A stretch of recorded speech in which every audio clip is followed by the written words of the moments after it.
അദാനിയുടെ പ്രധാനമന്ത്രിയാണ് മോദി എന്നാണ് ഇവിടുത്തെ കമ്മ്യൂണിസ്റ്റുകാർ അത്രയും പറഞ്ഞ് പരത്തിക്കൊണ്ട് നടന്നത് ഇത്രയും നാൾ. പക്ഷെ ഇന്നലെ തുറമുഖ വകുപ്പ് മന്ത്രി വാസവൻ ഒന്ന് മാറ്റിപ്പിടിച്ചു. മോദിയെ സോപ്പിടാനായി പറഞ്ഞു, അദാനി ഞങ്ങളുടെ പാർട്ട്ണറാണ്, മോദിജി ഞങ്ങളുടെ എല്ലാമാണെന്ന് പറഞ്ഞ് കെട്ടിപ്പിടിച്ച് ഉമ്മ വെച്ചില്ലെന്നേ ഉള്ളൂ. ബാക്കി ഒരുമാതിരിയുള്ള പരിപാടികളൊക്കെ കഴിഞ്ഞു.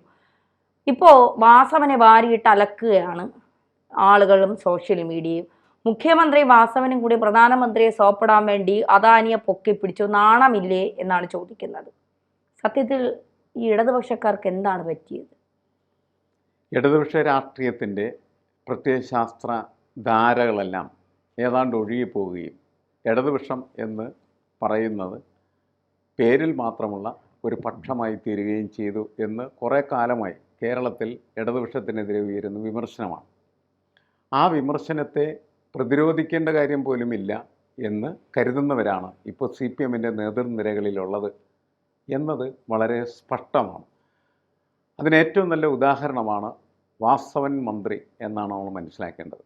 വാസവൻ മന്ത്രി എന്ന് പറഞ്ഞാൽ അദ്ദേഹത്തിന് പ്രത്യയശാസ്ത്രപരമായ പ്രത്യേക കാഴ്ചപ്പാടുകളൊന്നുമില്ലാത്തതായിട്ടുള്ള മന്ത്രി എന്നുകൂടി നമ്മൾ മനസ്സിലാക്കേണ്ടതാണ്. അദ്ദേഹത്തെ മന്ത്രിസഭയിൽ പിണറായി വിജയൻ എടുക്കുന്നത്, പിണറായി വിജയൻ പറയുന്നത് കേൾക്കുന്നതും അതേപോലെ തന്നെ പിണറായി വിജയനെ ഏത് തരത്തിലുള്ള ആജ്ഞ നടപ്പിലാക്കുന്നതിന് വേണ്ടി ഉപയോഗിക്കാവുന്ന ഒരു ടൂൾ എന്ന നിലക്കാണ്. അപ്പോൾ അദ്ദേഹത്തിൻ്റെ ഒരു കാര്യസ്ഥനെന്നോ അദ്ദേഹത്തിൻ്റെ ഒരു ശിങ്കിടി എന്നോ ഒക്കെ നമുക്ക് പല ഭാഷകളിലും അത് വിശേഷിപ്പിക്കാം. ആ ശിങ്കിടി ചെയ്യേണ്ട ജോലികളൊക്കെയാണ് ഇപ്പോൾ വാസവൻ ചെയ്തുകൊണ്ടിരിക്കുന്നത്.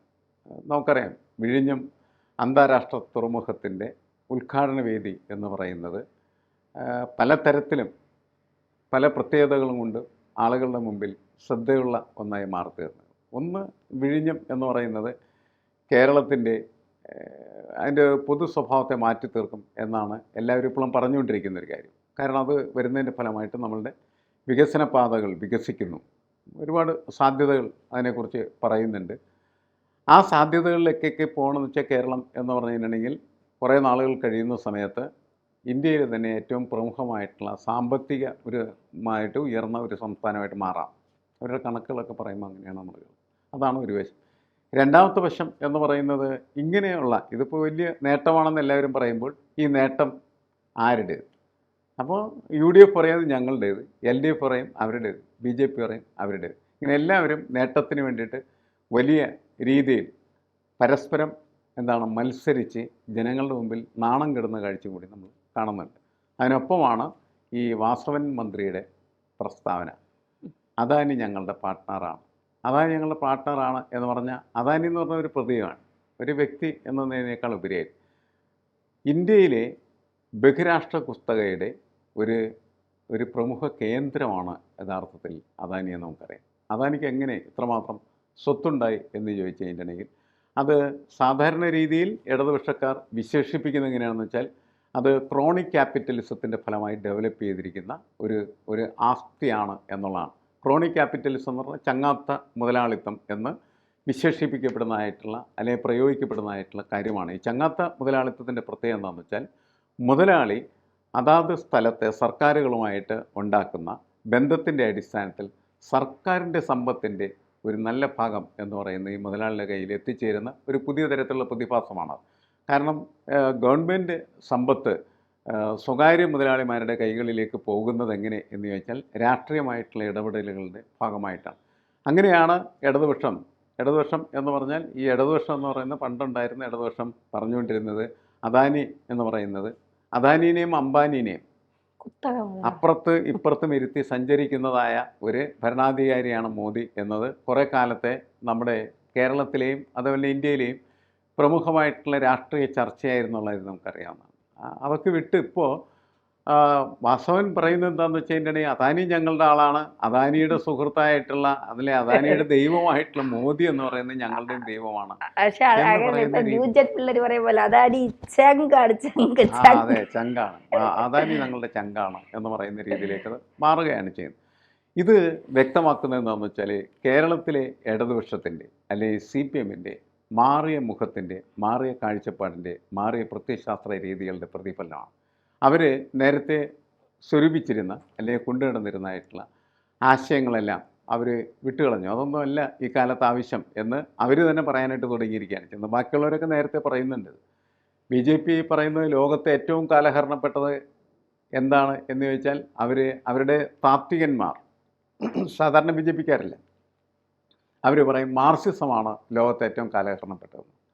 ഇത് നമ്മൾ കേട്ടിട്ടുള്ളത് ഫ്രാൻസിസ് ഫ്യൂക്കയാമ എന്ന് പറയുന്ന ഒരു വളരെ പ്രമുഖനായിട്ടുള്ള തത്വചിന്തകൻ്റെ വായിൽ നിന്നാണ്. അദ്ദേഹം പറഞ്ഞതെന്താണെന്ന് വെച്ചാൽ, ഈ സോവിയറ്റ് റഷ്യ എന്ന് പറയുന്ന ഒരു പ്രതിഭാസം തകർന്ന് തരിപ്പണമായി ഛിന്നഭിന്നമായി പോയ സമയത്ത് ഫ്യൂക്കയാമ പറഞ്ഞതെന്താണെന്ന് വെച്ചിട്ടുണ്ടെങ്കിൽ ചരിത്രത്തിൻ്റെ അന്ത്യം മാർക്സിസത്തിൻ്റെ അന്ത്യം എന്നാണ്. മാർക്സിസം മരിച്ചു, ചരിത്രം മരിച്ചു എന്നാണ്. അത് മറ്റൊരു രീതിയിൽ നമ്മളുടെ മുന്നിൽ ഇപ്പോൾ വാസവൻ സഖാവ് അവതരിപ്പിക്കുകയാണ് ചെയ്യുന്നത്. എന്താണ്, അദാനി ഞങ്ങളുടെ പാർട്ട്ണർ എന്ന് പറഞ്ഞാൽ ഇന്ത്യയിലെ ഏറ്റവും വലിയ മുതലാളി എന്ന് പറയുന്നത് ഞങ്ങളുടെ സുഹൃത്താണ്, ഞങ്ങൾ ചങ്ങാത്ത മുതലാളിത്തത്തിലാണ് എന്ന് അദ്ദേഹം പ്രഖ്യാപിക്കുകയാണ് ചെയ്യുന്നത്. ഇതാണ് ചങ്ങാത്ത മുതലാളിത്തം, ചങ്ങാതി മുതലാളി ഞങ്ങൾ ചങ്ങാതിയാണ് എന്ന് പറയുന്നത്. സാധാരണ ആൾക്കാർക്ക് അങ്ങനെ മനസ്സിലാവും.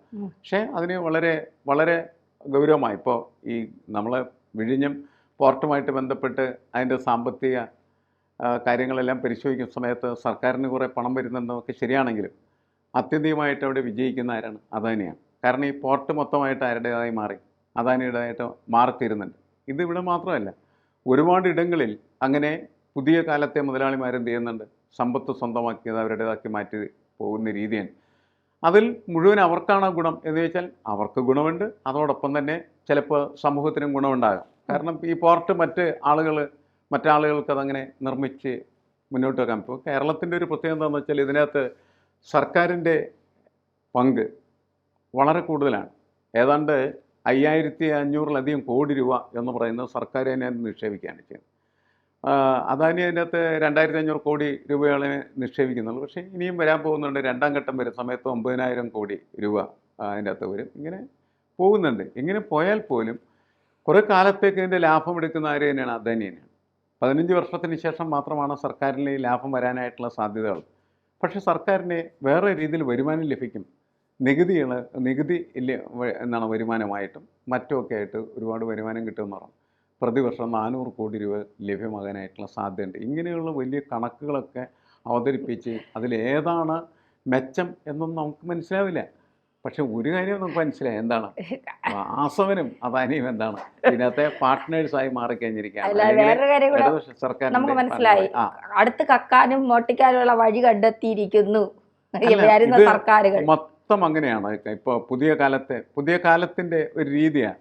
സർക്കാർ സംവിധാനങ്ങൾ ഉണ്ടാക്കുന്ന ഇത്തരത്തിലുള്ള പ്രക്രിയകളിലൂടെ രാഷ്ട്രീയ പാർട്ടികൾക്കും അതിൻ്റെ സംവിധായകർക്കും ഒക്കെ നിരവധി തരത്തിൽ പണം എത്തിച്ചേരാനായിട്ടുള്ള സംവിധാനം ഇതിനകത്തുണ്ട് എന്നുള്ളതാണ്. അതിലൂടെ അവർ മോഷ്ടിച്ചു എന്നൊക്കെ നമുക്ക് പറയാൻ പറ്റില്ല. അവരുടെ രീതി അതാണ്. അത് മോശമായിട്ട് നിങ്ങൾ പുറത്തിരുന്ന് വിളിച്ചു പറയും. മറ്റവരെന്ന് പറഞ്ഞു കഴിഞ്ഞാൽ അതിൻ്റെ ഒരു കമ്മീഷനായിട്ടോ അല്ലെങ്കിൽ അതിൻ്റെ മെത്തഡോളജിയുടെ പാർട്ടായിട്ടോ ഒക്കെയാണ് എന്ത് ചെയ്യുന്നത്, ഈ പണം വരവിനെ അവർ കണക്കാക്കുന്നത്. നമ്മളാണ് അതിനെ മോഷ്ടിക്കുകയാണ്, കക്കുകയാണ് എന്നൊക്കെ വിളിച്ചു പറഞ്ഞാൽ അവർക്ക് അങ്ങനെ ഒരിക്കലും ഫീൽ ചെയ്യാറില്ല എന്നുള്ളതാണ് പ്രശ്നം. അതിപ്പോൾ ഏതെങ്കിലും ഒരു പ്രത്യേക രാഷ്ട്രീയ പാർട്ടിക്ക് മാത്രമായിട്ട് നമ്മൾ ചാർത്തി കൊടുക്കേണ്ട ഒരു സംവിധാനമല്ല. സർക്കാർ സംവിധാനങ്ങൾ എല്ലാം ഇങ്ങനെയാണ്. അതിൻ്റെ രീതികൾ അതിൻ്റെ പുറക്ക് നടക്കും. കുറേ പണമൊക്കെ ഞങ്ങളുടെ കയ്യിലും വരും, ബാക്കി കുറേ പണമൊക്കെ അവരുടെ കയ്യിലൊക്കെ പോകും, അല്ലേ? അദാനിയും അംബാനിയും അതേപോലെയുള്ള ആളുകളൊക്കെ വളരട്ടെ, കൊഴുത്ത് തടിക്കട്ടെ, ഒപ്പം നമുക്കും കൊഴുത്ത് തടിക്കാം, വളരാം, വികസിക്കാം എന്ന നിലക്കുള്ള ഒരു പ്രത്യയശാസ്ത്രം നമുക്ക് നമ്മുടെ സമൂഹത്തിനകത്ത് ഉണ്ടായിക്കഴിഞ്ഞിരിക്കുകയാണ്. അത് വളരെ കൃത്യമായിട്ടുള്ള രീതിയിൽ വാസവൻ സഖാവ് പ്രഖ്യാപിക്കുന്നു എന്ന് മാത്രമേ നമ്മളതിൻ്റെ അകത്ത് കണക്കാക്കേണ്ട കാര്യമുള്ളൂ. അത് മാത്രമല്ല, അതിലൊരു മടിയും അവർക്കില്ല. മുൻകാലങ്ങളിൽ ഇങ്ങനെയൊക്കെ പറയുന്നത് ശരിയാണോ എന്ന് സംശയിക്കുമായിരുന്നു. ഇപ്പം അങ്ങനെ സംശയിക്കാൻ പോലും പറ്റാത്ത രീതിയിലേക്ക് അവരുടെ ഒരു സ്ട്രക്ചർ മാറിക്കഴിഞ്ഞു. ഞാൻ ഈ സ്ട്രക്ചറലിസം എന്ന് പറയുന്ന ഒരു സംവിധാനമാണ് പഠിക്കാൻ. അപ്പോൾ അത് പഠിക്കുമ്പോഴുള്ള പ്രത്യേകത എന്താണെന്ന് വെച്ച് കഴിഞ്ഞാൽ, നമ്മളൊരു പ്രത്യേക കാര്യം ചെയ്ത് നമ്മൾക്കൊരു പ്രത്യേക സ്ട്രക്ചർ ഫോം ചെയ്ത് കഴിഞ്ഞാൽ അതാണ് ശരി എന്ന് നമ്മൾ കരുതുകയും അതിനനുസരിച്ച് നമ്മൾ ജീവിക്കുകയും ചെയ്യും എന്നുള്ളതാണ്. ആ രീതിയിലേക്കാണ് സഖാവ് വാസവൻ സംസാരിക്കുകയും പ്രവർത്തിക്കുകയും ചെയ്യുന്നത്. സഖാവ് വാസവൻ നീണാൾ വാഴട്ടെ.